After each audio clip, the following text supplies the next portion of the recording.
దేవుడు సమస్తము ముఖ్యమా తెలియజేస్తాడా? ఆయన భక్తులు తప్పు చేస్తే ఆయన వారిని గద్దిస్తాడా లేదా? ఆయన భక్తులు తప్పు చేస్తే ఆయన వారిని శిక్షిస్తాడా లేదు అనేది ముఖ్యాంశం.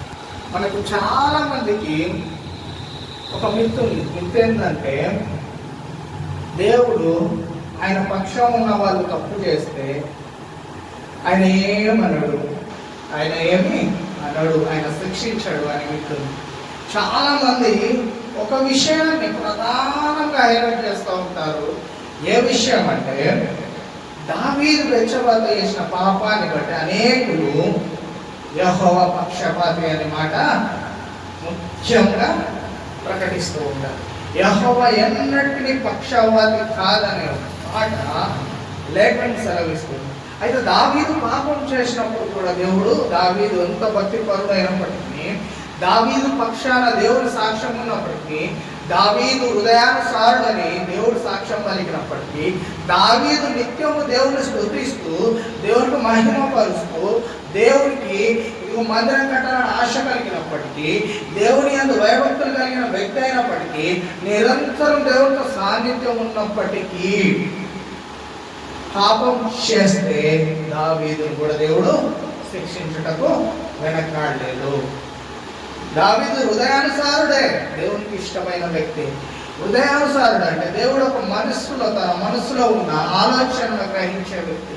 అలాంటి భక్తి చేసే వ్యక్తి దేవునికి ఇష్టమైనది ఏదో తెలుసుకొని దేవుణ్ణి ప్రక్షాళన, దేవుణ్ణి ఆహ్వానం చేసుకున్న వ్యక్తి ఆయన. అలాంటి వ్యక్తి సైతము పాపం చేసినప్పుడు దేవుడు ఆయనను కూడా విడిచిపెట్టలేదు, ఆయనను కూడా శిక్షించక వదిలిపెట్టలేదు. అయితే మన మూల వాక్యం ఏంటంటే, మీకా 7వ అధ్యాయము 8వ వచనం మొదలుకొని 9వ వచనము ఈరోజు మన మూల వాక్యం.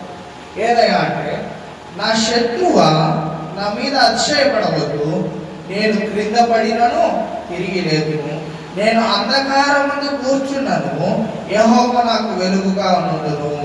నేను యెహోవా దృష్టికి పాపం చేసింది కనుక ఆయన నా పక్షమున వాద్యం ఆడి నా పక్షమున న్యాయం తీర్చు వరకు నేను ఆయన కోపాగ్నిని సహించును. అయితే మీకా ప్రవక్తకు దేవుడిని యెహోవా ఒక దర్శనం ఇచ్చి ఇశ్రాయేలుల గురించి మాట్లాడుతున్న మాట, ఇశ్రాయేలు ఇదిగో బాధలో ఉన్నారు, బానిసత్వంలో ఉన్నారు, కట్టిక అంధకారంలో ఉన్నారు. ఆ సమయంలో మీకా ప్రవక్తకు దేవుడు ఇచ్చిన దర్శనాన్ని బట్టి ఆయన మాట్లాడుతూ ఉన్నాడు. ఆయన శత్రువులకు ఆయన మలుపుతున్న మాట, నా శత్రువు నేను ఇబ్బందిలో ఉన్నాను, నేను బాధలో ఉన్నాను, అతిశయపడకు, నా దేవుడు నాకు చీకటిలో కూడా వెలుగై ఉన్నాడు. ఆయన వెలుగంట గాఢాంధకార లోయలలో మనకు నెమ్మదినిచ్చునంట. ఆయన వెలుగు కటిక చీకటిలో మనకు వెలుగై ఉన్నది. కాలు చీకటిలో ఆయన వెలుగు మన కన్నుల ఎదుట దీపముగా, మన త్రోవలపై వెలుగుగా ఉన్నది.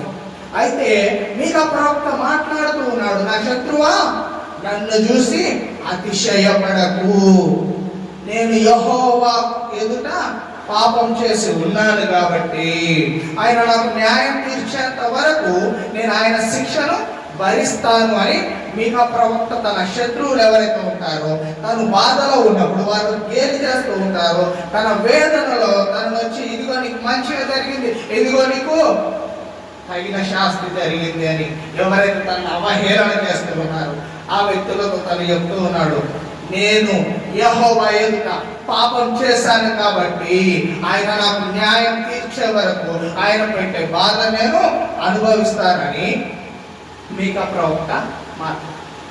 అయితే ఇదే మాటను 51వ కీర్తన 4వ వచనంలో దావీదు ప్రవక్త మాట్లాడుతూ ఉంటాడు. దావీదు మహారాజు 51:4వ వచనం మాట్లాడు,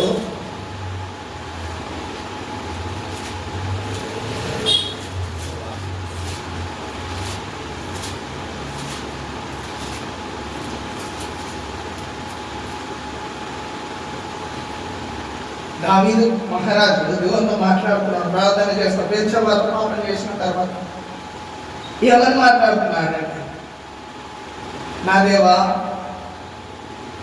నీకు కేవలం నీకే విరోధంగా నేను పాపం చేసి ఉన్నాను. ఒక రాజు ఆ రాజ్యంలోని ఎవరినైనాను తన భార్యగా చేసుకోవచ్చు. అతనుకున్న అధికారమును బట్టి ఆ రాజ్యంలో తన ఎవరినైనాను మోహించవచ్చు, ఎవరినైనాను తను మోహించవచ్చు.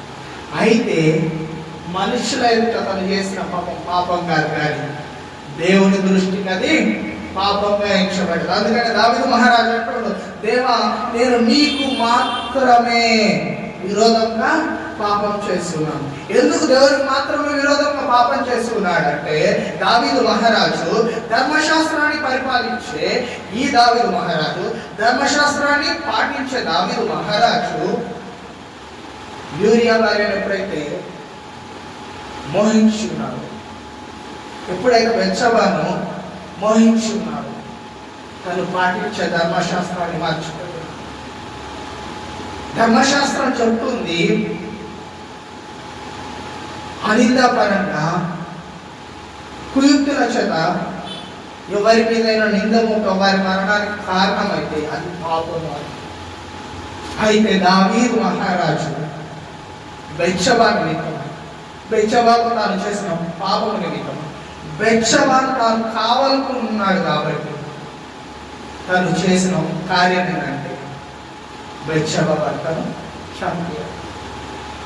ధర్మశాస్త్రం చెప్తుంది, ఆజ్ఞలలో ఒక ఆజ్ఞ నరహత్య చేయాలి. యోచన పరంగా కూడా అది తప్పే. అయితే దావీదు చేసిన తప్పు ఏంటంటే బెత్షెబా భర్తను చంపడం, ధర్మశాస్త్రాన్ని అతిక్రమించడము, ఆజ్ఞ అతిక్రమము పాపము, పాపం వల్ల వచ్చే జీతము మరణం కనుక ధర్మశాస్త్ర మూలమైన పాపం ఆయన మీద మోపబడింది కాబట్టి యెహోవా దృష్టికి అతను పాపం చేసి ఉన్నాడు. అయితే రెండవదిగా దావీదు చేసిన ఇంకొక అతిక్రమణ ఏందయ్యా అంటే, నీ పొరుగు వానిది ఏదైనాను ఆశించకూడదని ఆజ్ఞలలో ఒక ఆజ్ఞ, నీ పొరుగు వానిది ఏదైనాను ఆశించకూడదు, వ్యభిచారించకూడదని దేవుని వాక్యం చెప్తుంటే దావీదు మహారాజు ఏం చేశాడు? తన పొరుగు వాని భార్యను ఆశించి తనతోని వ్యభిచారం చేశాడు. కాబట్టి అది రెండవదిగా ఆయనకు తప్పిదమైన విషయం. అయితే దేవుడు దేన్నైనా సహిస్తాడు, కానీ తన ఆజ్ఞను మీరిన వాడిని, ఎంత భక్తిపరుడైనప్పటికీ దేవుని ఆజ్ఞను మీరితే, దేవుని ఆజ్ఞను ఆచరించకపోతే, దేవుని మాట వినకపోతే దేవుడు అతన్ని లెక్క చేయడు. అతడు పూర్వం ఎంత భక్తి ఆయన చేస్తున్నాని, ఆయన ఎంతైనా దేవుని కోసం సిద్ధపడున్నాడు. కాకపోతే న్యాయాధిపతి అయిన పేరు ఆయన కలదు కనుక దేవుని ఎదుట తాను చేసిన పాపమును బట్టి దావీదు మహారాజు పలుకుతున్న మాట, దేవా, నేను నీ ఎదుట మాత్రమే పాపం చేస్తున్నాను. నరులకు అది పాపం కాదు, కానీ నరుల దృష్టికి అది పాపం కాదు, కానీ దేవుని దృష్టికి అది పాపంగా ఎంచబడ్డది. కాబట్టి అది పాపం అని దావీదు మహారాజు మాట్లాడుతున్నాడు. అయితే తాను చేసిన పాపమును బట్టి దావీదు మహారాజును దేవుడు శిక్షించక వదిలిపెట్టలేదు. నువ్వు నా భక్తి చేస్తావు కదా అని వదిలిపెట్టలేదు ఆయనను. అయితే దేవుడు ఆయనకు ఒక 3 ఆప్షన్లు ఇస్తున్నాడు. ఏమని అంటే, 1, 7 నెలలు నీ రాజ్యంలో క్షామం కావాలా, 2, నీ శత్రువుల ఎదుట నువ్వు 3 నెలలు పారిపోతావా, 3 రోజులు నీ దేశం మీదకి తెగులు అని దేవుడు దావీదు మహారాజు చెప్తూ తన ప్రవక్త. అయితే దావీదు మహారాజు శత్రువుల చేతికి నన్ను అప్పజెప్పట్లేదు కదా దేవుడు, తన చేతిలో న్యాయం పొందుట నాకు న్యాయమైన, ఆ దేవుడి చేతిలో న్యాయం పొందుట నాకు న్యాయమైనది. మనుషులకు నేను యెహోవా అప్పచెప్పలేదు, యెహోవా చేతిలో నేను న్యాయం పొందను, యెహోవా చేతిలో నేను తీర్పు పొందుట నాకు న్యాయంగా ఉన్నదని దావీదు మహారాజు. అయితే దాన్ని బట్టి దేవుడు తన రాజ్యం మీద మరణ తెగులు, మరణ దూతను పంపించాడు దావీదు మహారాజు రాజ్యం మీదకి. తాను చేసిన పాపమును బట్టి, తాను చేసిన దోషమును బట్టి దేవుడు మరణ దూతను పంపిస్తే అక్షరాల 70,000 మందిని ఆ మరణ దూత చంపివేసిన రాజ్యం. అయితే అది చూసిన దావీదు వచ్చి యెహోవా సన్నిధిలో మొరపెట్టు, దేవా నా పాపం విస్తారమైనది నాయనా, ఈ జనుల ప్రాణాలు తీసుకోకు. ఈ దోషం ఏదైతే ఉందో అది నా ప్రజల మీదకి కాదు, కానీ నా మీదకి, నా కుటుంబం వారి మీదకి, నా మీదకి, నా ఇంటి వారి మీదకి పంపి నాయన అని మొరపెడుతున్నాడు దేవుని సన్నిధిలో. అయితే ఎప్పుడైతే నాకు మొరపెడతాడు, ఆ దాని ప్రవక్త సజెషన్ ఇస్తున్నాడు, దేవునికి బలిపీఠం కట్టి పాప పరిహారం బలి నీవు సమర్పించు. ఆయన ఇచ్చిన ఆ సూచనను బట్టి దావీదు మహారాజు బలిపీఠం కట్టి దేవునికి పాప పరిహారం బలి సమర్పించిన దేవుడు ఆ తెగులును ఆపాడు. అయితే తన ఇంటి వారి మీద కూడా దేవుడు శాపం ఏదైతే ప్రథమ సంతానంగా దావీదు కలిగిన సంతానం ఏదైతే పుట్టి ఉందో ఆ కుమారుని దేవుడు మరణానికి అప్పచెప్పాడు. ఎందుకంటే పాపం వలన పుట్టిన సంతానం కాబట్టి. అయితే దావీదు 7 రోజులు ఉపవాసం ఉన్న ప్రాణాన్ని నిలుపుకోవడానికి, అయినప్పటికీ దేవుడు కనికరించాడు. తన వలన కలిగిన ఏ పాపం అయితే ఉందో, ఏ దోషం అయితే ఉందో దానికి కనికరం లేకుండా దేవుడు ఏం చేశాడు, దావీదు సంతానంలో ఎవరైతే పుట్టి ఉన్నారో బెత్షెబాకు మొదటి సంతానం ఆ సంతానం దేవుడు తీసేస్తున్నాడు. దేవునికి ఏ పక్షపాతం లేదు. నువ్వు దేవుని భక్తునివైనా, దేవుని భక్తుని కాకపోతే, నువ్వు యథార్థంగా ఉంటే చాలు దేవుడు నిన్ను కనికరిస్తాడు. నువ్వు నీతిగా ఉంటే చాలు దేవుడు నేను నీ ఎడల కృప చూపుతాడు. నీవు ఇదిగో యథార్థ స్వభావం కలిగి ఉంటే ఆయన నిన్ను ప్రేమిస్తాడు. ఆయన ఎడల మనం కృతజ్ఞత కలిగి ఉంటే ఆయన తన కరుణను విప్పి ఇదిగో తన హస్తము చాపి తన దక్షిణ హస్తంతో మనల్ని బలపరుస్తాడు.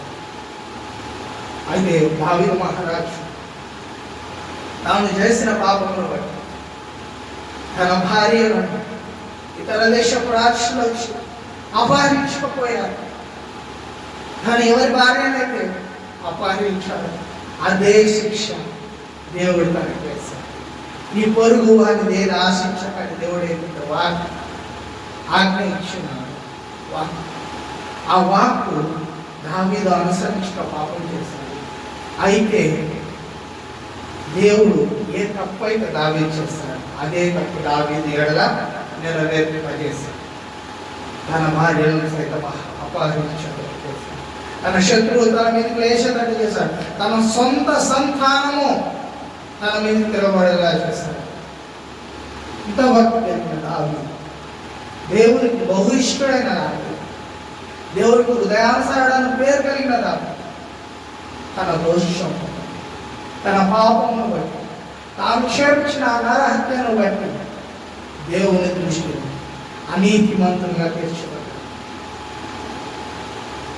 దావీదు పూర్వం ఎంతో భక్తి చేశాడు, ఎంతో భయభక్తులు కలిగిన వ్యక్తిగా, ఎంతో రోషం కలిగిన వ్యక్తిగా దేవుని భయం, ఎంతో నిరీక్షణ కలిగిన వ్యక్తి, దేవుని ఎంత నిందాభయంగా ఉన్న ఆ వ్యక్తి ఎప్పుడైతే తన పాపం చేస్తున్నాడు, ఎప్పుడైతే తను దోషిగా మారాడు, దేవుని దృష్టిలో పాపం. దేవుడు నువ్వు నాకు భక్తి చేస్తావని తనని కనికరించలేదు. నీవు ఇదిగో నా పక్షాన నిలబడి ఇదిగో గొలియాతో యుద్ధం చేస్తావు అని తనను వదిలిపెట్టు. ఇదిగో అరణ్యమందు నువ్వు నిలబడి నా కీర్తనలు పాడావని దేవుడు తనను వదిలిపెట్టలేదు. ఇదిగో నాకు నువ్వు మందిరం కట్టించడానికి తలంపు కలిగిన వాడవని తనను వదిలిపెట్టలేదు. ఇదిగో ఇజ్రాయేల్ దేశంలో ఇదిగో నీ వంటి భక్తి పరుడు లేడని తనను వదిలిపెట్టలేదు. కానీ నువ్వు పాపం చేస్తున్నావు, దాని శిక్ష నువ్వు అనుభవించక. అయితే ఎవడును పరిశుద్ధుడు లేడు. రోమా 6:23 చెప్తుంది, అందరూ పాపం చేసి దేవుని యొక్క మహిమను పొందారని. దేవుని మహిమను మనం చూడలేమంటే మనం చేసిన ఆ పాపం ఏం చేస్తుందంటే యెషయా 51 దేవునికి మనకు అది అడ్డుగోడ వలె నిలబడి ఉంది. దేవునికి మనకు మన పాపం అడ్డుగోడ వలె నిలబడి ఉన్నదో మన ముఖం ఆయన ముఖమును చూడటకు ఆశ ఏదైతే ఉన్నదో అది మనము నెరవేర్చుకోలేకపోతున్న కారణము ఇద్దరి మధ్యలో పాపం అనే ఒక ప్రాకారం నిలబడి ఉన్నది. పాత నిబంధన గ్రంథంలో వారు సమర్పించిన ప్రతి ఒక్క బలులు అవి పాపాన్ని కప్పేటి కానీ పాపాన్ని నిర్మూలించేది ఏమి లేవు. అయితే ఆ ప్రభు అయిన క్రీస్తు భూమి ఎందుకు వచ్చి కొరింథీ పత్రికలో అపోస్తలుడైన పౌలు చాలా గొప్పగా వివరించాడు. అయ్యా తాను కార్చిన రక్తం ఏదైతే ఉందో అదంట ప్రాకారం కలిగిన పాపాన్ని తీసివేసి తాను కార్చిన రక్తము శిలువ మీద ఆ పాపాన్ని వెలగించి ఆ పాపం వల్ల వచ్చే మరణాన్ని దూరం పరిచింది. ఆయన మరణం నుండి మరణపు ముళ్ళును విరిచాడని, ఆయన మరణం నుండి మరణాన్ని జయించాడని, ఆయన మరణపు ముళ్ళును విరిచి మనకు జయం ఇచ్చాడని, ఎందుకు ఆయన లోకాన్ని జయించున్నాడు కనుక మనము లోకాన్ని జయించాలని ఆయన తన జీవమును మనకు ధారాళంగా దయచేసి అలాంటి దేవుని యందు మనం నిరీక్షణ కలిగి ఆయన యందు మనకు నిరీక్షణ ఎలా ఉండాలంటే ఎప్పుడు ఆయనతో మనం మాట్లాడదామా, ఎప్పుడు ఆయన సన్నిధిలో మనం నిలబడదామా, ఎప్పుడు ఆయనను మనం అంటుకట్టుకుందామా, ఎప్పుడు ఆయనలో మనము ఫలిద్దామన్న ఆలోచన ఆశ కలిగి ఉండాలి. ఆయనతో మాట్లాడుకుంటూ తృష్ణ కలిగి ఉండాలి. ఇదిగో ఇదే దావీదు మహారాజు మాట్లాడుతూ ఉన్నాడు. యెహోవా మందిరంలోకి వెళుదామని జనులు నాతో అనినప్పుడు రోగిన మెదడు దొరికినంత ఆనందం వేసింది. అయితే ఆయన మందిరమును గురించిన ఆ ఆశ ఆయన భక్షించుచున్నదని లేఖనం. అంటే ఆ కాలంలో దావీదు మహారాజు దేవుని మందిరానికి ఇచ్చిన ప్రాధాన్యత, దేవునికి ఇచ్చిన ప్రాధాన్యత ఎందుకంటే ఎక్కడో గొర్రెల కాసుకునే ఆ వ్యక్తిని తీసుకొచ్చి రాజ్యం ఉన్నత స్థలముల మీద కూర్చోబెట్టాడు. ఎక్కడో ఎన్నిక లేని వ్యక్తిని తీసుకొచ్చి తన దాసుని చేత అభిషేకించి వేరొకరి చేతిలో ఉన్న రాజ్యాన్ని తనకు సమర్పించి తనకు అప్పగించి తనను గొప్ప చేసి నలు దిశలో తనకు నెమ్మది కలుగజేసినాడు. ఆ దేవుని బట్టి దావీదు మాట్లాడు, యెహోవా నా బలమా, యథార్థమైనది నీ మార్గం, పరిపూర్ణమైనది నీ మార్గం అని ఆయన కీర్తనాత్మకంగా రాశాడు. అంటే ఆయన బలం ఎవరంట? యెహోవా ఆయన దేవుడు. ఆయన బలం ఎవరంట? ఆ రక్షకుడైన దేవుడు, అభిషిక్తుడైన దేవుడే ఆయన బలము, ఆది యందు ఉన్నవాడే ఆయన బలము, వాక్యమై ఉన్నవాడే ఆయన బలము. ఆయన లేకుండా ఏది కలగలేదని ఆ సృష్టికర్త ఎవరైతే ఉన్నారో ఆయననే ఆయన బలము. మనుషులను నమ్ముటలేదు ఆయన. మనుషులను ఆశ్రయించుట, రాజ్యాన్ని ఆశ్రయించుట, యెహోవాను ఆశ్రయించుట మేలు. అయితే ఎప్పుడైతే దావీదు కాపదలు, ఎప్పుడైతే దావీదుకు తన రాజ్యం మీదకి క్షామము లేదా తెగులు వచ్చి దావీదు మనుషులను ఆశ్రయించలేదు. ఎవరి ఎదుటైతే తన పాపం చేస్తున్నాడు, ఎవరి ఎదుటైతే తన దోషం చేస్తున్నాడు, ఎవరి దృష్టిలో అది పాపమో ఆ దేవుని సన్నిధిలో నిలబడి మోకరిల్లి అడుగుతున్నాడు, దేవా నేను చేసిన పాపం నా అతిక్రమమును క్షమించు నాయన, ఎరిగి చేసిన నా పాపం, అయా తండ్రి శారీరక ఇచ్చకు లోబడి నేను చేసిన నా పాపం, ఇదిగో ఒక ప్రాణాన్ని తీసిన నా పాపం, ఒకరి భార్యను అనుభవించిన నా పాపం, దయతో మన్నించను. దావీదు తన పడక కన్నీటితో తేలి ఆడుతున్నదంతా రోధించి పశ్చాత్తాపడి తను ఇదిగో దేవుని ఎదుట తన కన్నీటిని కాచి,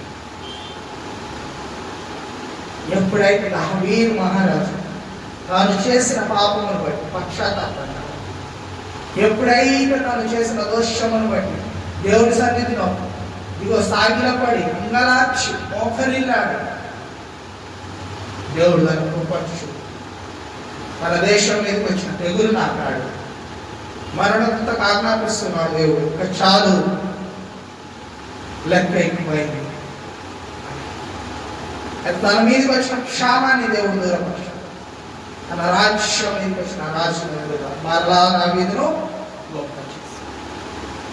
ఆ దేశం అంట ఇజ్రాయెల్ దేశం 40 సంవత్సరాలు సుభిక్షంగా పరిపాలించబడ్డ కారణం దావీదు దేవుని మీద ఆధారపడి తను పాపం చేసినట్టు ఆ ఒక్క పాపమును తప్పించి దావీదు ఎక్కడ దేవుని విడిచినట్టు, దావీదు ఎక్కడ దేవుని దూరమైనట్టు, ఎక్కడ దేవుని సన్నిధిలో తను లేకుండా ఉండినట్టు లేదు. ఒక్క పాపము తను దేవుని నుంచి దూరపరిస్తాడు. దానికి ప్రాయశ్చిత్తం కొరకు కొన్ని దినాలు, కొన్ని సంవత్సరాలు ఆయన రోధించాడు. దేవుని సన్నిధిలో పశ్చాత్తాపడుతున్న వాళ్ళు, అనీతిమంతులకు నీతిమంతులకు న్యాయం తీర్చగలిగిన దేవుడైన ఆయన నీకు న్యాయం తీర్చడానికి సిద్ధంగా ఉన్నాడు. నీ పక్షమును యుద్ధం చేయడానికి సిద్ధంగా ఉన్నాడు. ఇదిగో నీ ఎదుట ఇదిగో అనేక జనులు నిన్ను అవహేళన చేస్తూ ఉన్నారేమో, ఇదిగో అనేక జనులు నిన్ను అవమానపరుస్తూ ఉన్నారేమో, నీ పక్షమున ఎవరున్నారని ఎగతాళి చేస్తూ ఉన్నారేమో. నీ పక్షమున ఉన్నవాడు లోకంలో ఉన్నవాడి కంటే గొప్పవాడు. నీ పక్షమున ఉన్నవాడు సజీవులకు దేవుడు. నీ పక్షమున ఉన్నవాడు రాజులకు రాజు. ఇదిగో భూలోక రాజ్యం నియమించగలిగిన సమర్థుడు నీ పక్షమున ఉన్నవాడు. నీ పక్షమున ఉన్నవాడు దేవాది దేవుడు. ఆకాశము తను నీ కన్నులు ఎత్తి ఇదిగో దేవా, ఇదిగో నా స్థితి ఇదని నువ్వు మొరపెడితే ఆయన తన హస్తమును చాచి ఇదిగో తన దీవెనలకు మరించువాడు. ఇదిగో తన హస్తము అభయ హస్తము దక్షిణ హస్తము చేత నీకు సహాయం అనుగ్రహించేవాడు ఆయననే. ఆయన యందు నీవు నమ్మిక ఉంచాలంటే, నమ్ముట నీ వలనైతే నీకు సమస్తము సాధ్యమే. ఆయన యందు నమ్మిక ఉంచాలి. ఆయన యందు ఇదిగో నీ నిరీక్షణ ఉండాలి. మనుషుల యందు నీ నిరీక్షణ ఉండకూడదు, కానీ దేవుని యందు మాత్రమే నీ నిరీక్షణ ఉండాలి. నమ్మదగిన ఆ దేవుని మాత్రమే నీవు నమ్మబడి ఉండాలి. ఎవరి తట్టు నీ చూపు ఉండకూడదు. ఇదిగో కొండల తట్టు నా చూపు ఉందని ఏ విధంగా అయితే దావీదు మహారాజు మాట్లాడుతున్నాడు, ఇదిగో కొండల తట్టు నా కన్నులు ఎదుగుతున్నాను, నాకు సహాయం ఎక్కడి నుంచి వచ్చును, యెహోవాయే నాకు సహాయం అని ఏ విధంగా మాట్లాడుతూ ఉన్నాడు. నీ సహాయము దేవుని తట్టు ఇదిగో నీ హస్తమును చాచి అడగాలి. ఆయన మాత్రమే సహాయకుడు, యెహోవా మాత్రమే సహాయకుడు. అందుకని ఆయన అంటాడు, నాకు మొర్ర పెట్టుకుని ఆయనకు ఉత్తరం ఇచ్చేదరా. నీ ఇరుకులో, నీ ఇబ్బందిలో, నీ దుఃఖములో ఆయన నిన్ను కాపాడుటకు రక్షకుడు. నీ శోధనలో, నీ బాధలో నేను ఆదరించగలిగిన సమర్థుడు. అందుకని ఆయన అంటాడు కదా, మీ కొరకు నేను ఆదరణకర్తను పంపుతూ ఉన్నానని. ఆయన ఆదరణకర్తను పంపి ఉన్నాను. నీ దుఃఖములో, నీ వెలితిలో సమృద్ధినియగలిగిన సమర్థుడు ఆయన. నీ కనికరము చూపి నేను స్థిరపరచగలిగిన సమర్థుడు ఆయన. దేవాది దేవుడై నీ పక్షాన నిలబడి ఉన్నాడు. యుద్ధము చేయవాడు ఆయననే. నీ శత్రువుల ఎదుట నువ్వు పోరాడవలసిన అవసరం లేదు. నీ శత్రువుల ఎదుట నీ నోరు లేవలసిన అవసరం లేదు. నీ శత్రువులను నీవు ప్రార్థించాలంటే, దేవా నా పక్షాన నువ్వు. యెహోషాపాతు రాజు తన మీదికి ఒక దేశ సైన్యం వచ్చినప్పుడు, 3 దేశ సైన్యములు తనను ముట్టినప్పుడు మనుషుల తట్టు తిరగలేదు. తన బలాన్ని ఆధారం చేసుకోలేదు. తను ఒకటే చేశాడు, దేవుని సన్నిధిలో మోకరించి, దేవా నా పక్షాన యుద్ధం నువ్వు సిద్ధమా అని అడుగుతాడు. నువ్వు సిద్ధమా మోకరించడం? నీవు సిద్ధమా దేవుని సన్నిధిలో నీ కన్నీరు విడుచుకుంటు? నీవు సిద్ధమా దేవుని సన్నిధిలో నీవు అంగలార్చుటకు? నీవు సిద్ధమా ఆయన సహాయం కొరటకు? నీవు సిద్ధమా నీ చేతులెత్తి ఆయనను గణపరచుటకు? నీవు సిద్ధమైన స్తుతి ఆరాధన చేయటకు, తన బలిపీఠములు కూర్చబడిన చోట కట్టుటకు నీవు సిద్ధమైతే ఆయన సిద్ధముగా ఉన్నాడు. ఇదిగో ద్వారంలో తనను నిలబడి ఇదిగో ఆ ద్వారాన్ని కొడుతూ ఉన్నాడు. ఎవడైతే తన స్వరం విని దాన్ని తీర్చుడో వాడితో ఆయన ఏం చేస్తాడో బిందు చేస్తాడని లేఖనం సెలవిస్తున్నాం. మాదిరిగా నువ్వు సిద్ధపడి ఉంటే నీ దేవుడు నీ కొరకు సిద్ధపడి ఉన్నాడు. నువ్వు సిద్ధపడి ఉంటే ఆయన సహాయం కొరకు, ఆయన సహాయం కొరకు నిరంతరం సిద్ధంగా ఉన్నాడు. నువ్వు సిద్ధపడి ఆయన మందిరంలో మొరపెట్టాలి. నీ మోకాళ్ళు వంచి ఆయన ఎదుట నీవు సాష్టాంగపడి, దేవా నీవు మాత్రమే నాకు ఆధారం, ఏ మనుషుడిని నేను ఆధారం చేసుకోలేదయ్యా, నీవు మాత్రమే నాకు ఆధారం అని నువ్వు ఎప్పుడైతే దేవుడు తట్టు తిరుగుతావో ఆయన నమ్మదగిన వాడు. ఆయన నేను హెచ్చించగలిగిన సమర్థుడు. ఆయన లేఖనం సెలవిస్తున్నమాట, బీదలను కటాక్షించుడా, బీదలను లేవనెత్తి అనేకులు నిలబెట్ట సమర్థుడా. ఘనమైన దేవుని సన్నిధిలో నువ్వు నిలబెట్టు. ఘనమైన నా దేవుని సన్నిధిలో నీవు నీ అంగలార్పును వినిపించుటకు ఇదిగో నీ మొరలు ఆయన సన్నిధిలో వినబడితే చాలు. సహాయం చేయడం ఆయన వెనకాడలేదు. ఆయన మాత్రం సెలవిస్తూ విననేరకున్నట్టు నా చెవులు మందగించలేదు, కాపాడనేరకున్నట్టు నా హస్తములు కొరచకాలేదు. నువ్వు మొరపెడితే ఆయన విని తన హస్తములు చాచి నేను కాచువాడు. తన దుడ్డు కల తన దండము నీకు రక్షణగా పెట్టగలిగిన సమర్థుడు ఆయన. తన సర్వాంగ కవచం చేత నీ అపవాది బాణముల నుండి దూరపరచగలిగిన సమర్థుడు ఆయన. నువ్వు ఆయన సన్నిధిలో నిలబడి ఆయన సన్నిధిలో అంగలార్చు. ఆయన సన్నిధిలో నీ తప్పిదాలను ఒప్పుకోవాలి. ఇదిగో నీ భక్తి పరుడవై ఉండొచ్చు పూర్వం, భక్తి చేసి ఉండొచ్చు పూర్వము. కానీ ఈ స్థితి, నీ స్థితి ఈ దినమున ఏముంది? నీ దేవుని సన్నిధిలోని యథార్థంగా ఉన్నావు. నీ దేవుని సన్నిధిలోని ఇదిగో యథార్థ భక్తి చేయించున్నావు. నీ దేవుని సన్నిధిలో నువ్వు మనుషుల మీద ఆధారపడి ఉన్నావా? ఆయన సన్నిధి మీద ఆధారపడి ఉన్నావు. ఆయన తట్టు నువ్వు తిరిగి ఉన్నావు, మనుషుల తట్టు నువ్వు తిరిగి ఉన్నావు. ఆయనను మాత్రమే ఆధారం చేసుకున్నావా? మనుషులను ఆధారం చేసుకున్నావు. నీ ఆధారం ఎటువైపు? నీ దేవుడే నీ ఆధారమా, లేదా నీవు నమ్ముకున్న మనుషుల నీ ఆధారమా? మార్గం చూపే నీ దేవుడే నీ ఆధారమా, నీవు నమ్మిన నీ మనుష్యుడు నీ ఆధారమా? నువ్వు ఎవరిని ఆధారం చేసుకొని ఈ దినమున బ్రతుకు?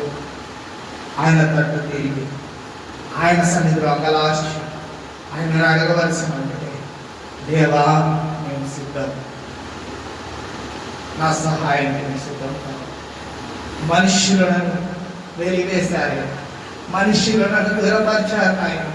మనుష్యులు తన సన్నిధిలో వారి తత్వమును కనపరిచి మనుష్యులను వెలివేసి, నా తండ్రి నీ సన్నిధిలో నేను మోకరిల్లు, నీ సన్నిధిలో నేను కోరుచాడుతున్నాను. ఎక్కడైతే నా తల దీక్షపడదు అక్కడే నా తల ఎత్తమని అడగాలి. ఎక్కడైతే మీకు అవమానం జరిగిందో, ఎక్కడైతే మిమ్మల్ని నిందించారు, ఎక్కడైతే మిమ్మల్ని అవమానపరిచారు, అదే స్థలంలోని తలను ఎత్తగలిగిన సమర్థుడు ఆయనని. ఆయన యందు విశ్వాసం ఉంచువారు కదలక నిత్యము నిలుచు సీయోను కొండవలె ఉండునని వాక్యం ప్రార్థించు. నీ దేవుడు నమ్మదగినవాడు, నీ దేవుడు యథార్థమంతుడై నీతిమంతులకు దేవుడు ఆయన. ఇదిగో అనీతిమంతులను ఇదిగో తీర్పు తీర్చుటకు నిలబడిన వాడు, సజీవులకు రాజు ఆయన. నువ్వు చేయించిన భక్తిని చూచువాడు, నీ కన్నీటిని చూచువాడు ఆయననే, నీ కష్టాన్ని చూచువాడు ఆయననే. ఇదిగో తన అంతరంగమందు నీ యందు ప్రేమ కలిగిన వాడు ఆయనే. మనుష్యుల వలె నటనమైన ప్రేమ చూపించారు. ఇదిగో నీ కొరకు తన స్వకీయమైన కుమారుని, ఏకైక కుమారుని సమర్పించిన, ఇదిగో ఆ శిలువ మీదకి ఎక్కించిన ఏకైక దేవుడు ఆయన. ఏ మనుష్యుడు చేయడానికి ఆ దేవుడు చేసింది. ఆయన ఒక మనుష్యుని కాపాడాల్సిన అవసరమైన లేదు. నిరంతరం దేవదూతల చేత పరిశుద్ధుడు పరిశుద్ధుడు పరిశుద్ధుడు పొగడబడుతున్న ఆ దేవునికి, మహిమల కొదవలైన ఆ దేవునికి తన కుమారునిగా నరునిగా చేసుకుని ఏదో ఒకటి మీద అధికారం ఇస్తుంది.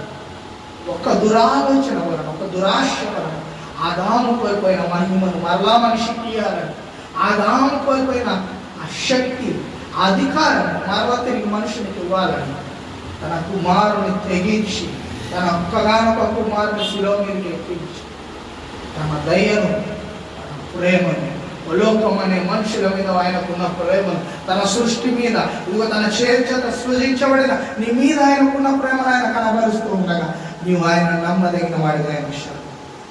ఆయన మాత్రమే నమ్మదగిన, ఏ మనుష్యుడు కాదు, ఏ సృష్టికర్త. సృష్టికర్త నీ కోసం వేక్షణ జాగ్రత్త కోసమే సృష్టికి లోబడుతున్నావా? సృష్టికర్తకు లోబడుతున్నావా? ఈ దినము మేము తలంచుకుని ఆయనను మనం ఆధారం చేసుకొని నడిచినాడు. ఆయన నమ్మదగిన వాడే, మనల్ని నిరంతరం నిలిచి సియోను కొండ వల్ల చేయగలిగిన సమర్థుడు. ఆయన ఎందు మన నిరీక్షణ ఉంచి, ఆయన ఎందే మన నెమ్మది కలిగి ఉన్నాం. ఆ దేవుడిని ప్రార్థిస్తాం, ఆయనను మనం స్తుతిస్తూ, ఆయనలో మనం స్థిరత్వం కలిగి ఉన్నాం. ఈ దినాన నువ్వు ఆ స్థిరత్వం కలిగి ఉన్నావా లేదు నిన్ను నీవు పరిశీలించుకొని, నిన్ను నీవు బేరేజ్ వేసుకొని, ఆత్మ పరిశీలన చేసుకొని దేవుని సన్నిధిలో ఈ దినాన్ని నిలబడాలని ఆ దేవుని ఆశ.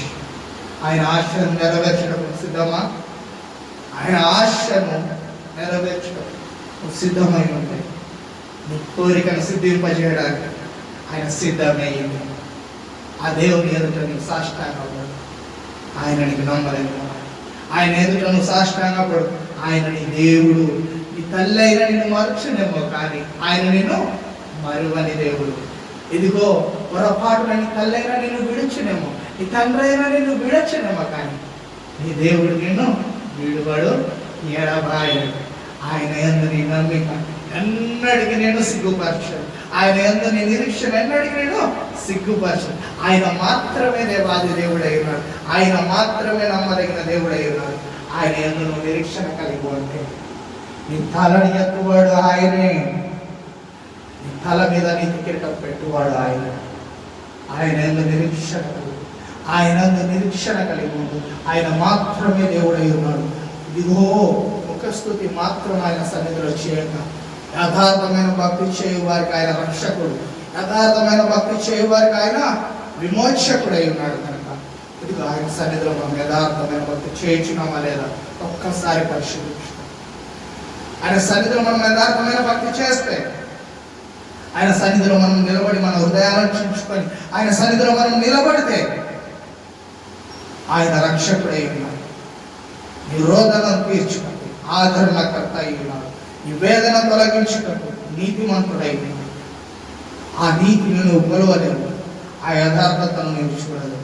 కాంతి రూపుడైన దేవుడు నీవు తనని చూడలేవన్న ఒక్క కారణమును బట్టి మనుష్య రూపమైన భూమికి వచ్చి తనను తాను కనబరుచుకొని నేను ఉన్నాను, నేనే నిన్ను సృష్టించానని చూపించుకున్నాడు. ఆయన నమ్మదగిన వారు. ఆయన నమ్మిన వారు ఎవ్వరూ సిగ్గుపడరు. చరిత్రలో ఆయన ఎందు నిరీక్షణ, ఆయన ఎందు నమ్మిక ఉంచుతాడు. ఆయన మాత్రమే సజీవుడు, సర్వశ్రేష్ఠుడై ఉన్నాడు. ఏ మనిషిని ఎదుట మొర వినిపించాడు. ఆయన సన్నిధిలో నువ్వు మొర పెట్టి, ఆయన సన్నిధిలో మాత్రమే నువ్వు నీ గలం పెట్టి, నీ రోదన ఏ విధంగా అయితే అన్న మూలుగుల చేత తన రోదన విడిపించిందో గర్భఫలం కోసం, ఆ విధంగా నీ రోదన విడిపించాలి. ప్రసవ వేదన కలిగి ఆ దేవుని సన్నిధిలో మోకరిలో మొరపెట్టాలి. నీ మూలుగులు ఆయన సన్నిధిలో వినబడాలి. నీ రోదన ఆయన చెవులను కంపింపచేయాలి. నీ భక్తి అడవల సింహాసనం మీద ఉన్న ఆయనను కదిలింపజేసి ఈ భూమికి త్వరపెట్టి నడిపించాలి. నీ స్తుతి ఆయన పరుగులు తీసి నీ చెంతకొచ్చేలా చేయాలి. ఆయన సన్నిధిలో నీవు మాత్రం నమ్మకంగా ఉంటే ఆయన నీకు నమ్మదగిన వాడు. నీ దేవుడిని మీరు సిగ్గుపరచు. నీ తల ఎత్తువాడు ఆయన, నేను తలగా ఉంచుతాడు, తోకగా ఉంచని దేవుడు. నీ శత్రువుల ఎదుట నీకు కిరీటం ధరింపచేయగలిగిన సమర్థుడు ఆయన. ఎవరైతే నేను అవమానపరిచారో వారి ఎదుట నీ ఘనతరీక్ష సమర్థుడు ఆయన. అందరూ నిలబడి, ఆయన అందరూ నిరీక్షణ కలిగి, ఆయన అందరూ నమ్మిక ఉంచినారు. ఆయన నీకు మాత్రం నమ్మదగిన వాడు. ఈ దినమున ఆయన సన్నిధిలో మనం నిలబడి నీతిమంతులుగా ఉన్నామా, ఆయన సన్నిధిలో మనం నిరీక్షణ కలిగి ఉన్నామా లేదా, ఆయన కంటే మనం ఆనుకోనిస్తున్నామా లేదా, మనల్ని మనం పరీక్షించు. దేవుడు మనకు ఇచ్చిన అవకాశం ఈ దినముని మన హృదయాలను సరి చేసుకుని ఆయన సన్నిధిలో మనం స్థిరంగా నిలబడే కృప మనకు ఆయన అనుగ్రహించు. ఆయన మనం ఈ దినం మన మొరలను వినిపించి ఆయన సన్నిధిలో మనం నిలబడదాం. ఆ శక్తి మనకు అనుగ్రహించబడిన ఆత్మదేవుని మనం వేడుకుంటాం. దేవుడి వాక్కును మనం దీవించుకుంటాం. స్తోత్రం దేవానికి మహిమ కలుగుగా. నవీక్షణ ఈ వాక్కును బట్టి స్తోత్రం. నమ్మదగిన వాడవని ఆయన నేను నమ్మిన వారిని సిగ్గుపరచను. అయా యథార్థవంతుడవని, న్యాయం తీర్చేవాడు, నీ లేఖనం సెలవిస్తున్నాడు. నీ న్యాయమును బట్టి నీ కృతజ్ఞత వస్తుంది. నీవెవ్వరి పక్షపాతివి కాదయ్యా, నీ న్యాయం తీర్చేవాడు. అయితే నిన్ను నమ్మిన వారిని మాత్రం సిగ్గుపరచేవాడు, నీ లేఖనం సెలవిస్తున్నాడు. అయా మేము తండ్రి, నేను నమ్మి నీ తట్టు తిరిగిన తండ్రి, అయా నీ కొండల తట్టు మా కన్నులు ఎత్తినంత నిరీక్షణగా నేను తండ్రి వేచి చేసే కృపను నీవు మాత్రమే తండ్రి మాకు సహాయం అందించు. నీ కృపలు మమ్మల్ని వర్తించు. ఆయన ఆదం శాశ్వతమైన నీ మహిమనంత పొదుపున కృపను మాకు అనుగ్రహించు. నీకు మహిమగా ప్రభావం చెల్లించు. నువ్వు ఇచ్చిన వాక్కులంతా ఆయన శక్తిని బట్టి నేను కృతజ్ఞత చెల్లించు. నా గరుడు వేస్తున్నాము ప్రార్థన భావిస్తాను. నాకు